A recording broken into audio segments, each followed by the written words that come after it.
So far, British Petroleum has paid nearly $3.5 billion in claims through the Gulf Coast Claims Facility. That's according to the website for Fish Information and Services. Meanwhile, the National Oceanic and Atmospheric Administration reopened more than 8,000 square miles of the Gulf of Mexico surrounding the Deepwater Horizon explosion site to commercial fishing.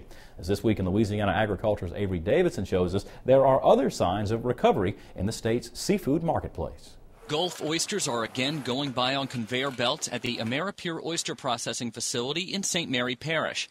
These lines came to a halt after the Deepwater Horizon disaster sent millions of barrels of oil into the Gulf of Mexico and forced the closure of oyster beds across the Gulf Coast.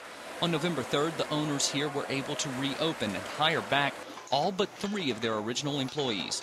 Now the company is working to win back all of its customers across the country. We're getting a largely pretty good response from our old customers, and they're phasing us in as time goes on. I think it will get better in the next couple of weeks, and we'll do what we have to do to get back on the map, so to speak. However, some Louisiana fishermen are not sure if they should get back to work. Louisiana Seafood Promotion and Marketing Board Executive Director Ewell Smith says the claims process established by British Petroleum is what is creating that confusion. The way it's set up is making fishermen wonder if they should go out and fish or if they should stay at home and not go out and fish so they can make a claim.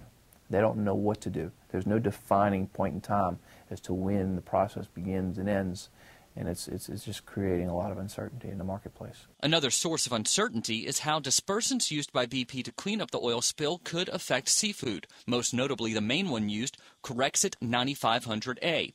LSU Professor Emeritus Dr. Ed Overton has been studying this dispersant. He says the chemicals used to make Corexit 9500A are ones people come into contact with on a daily basis. So all of the components that are used into the dispersant are licensed by the Food and Drug Administration for use in food or around food packaging.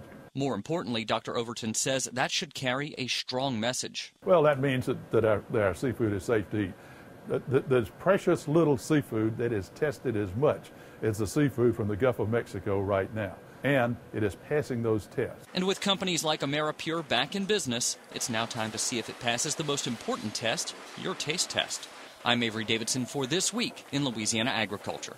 Lieutenant Governor-elect Jay Darden, along with other Louisiana seafood leaders, traveled to New York last week. They went there to reinforce the message that Gulf seafood is safe to eat.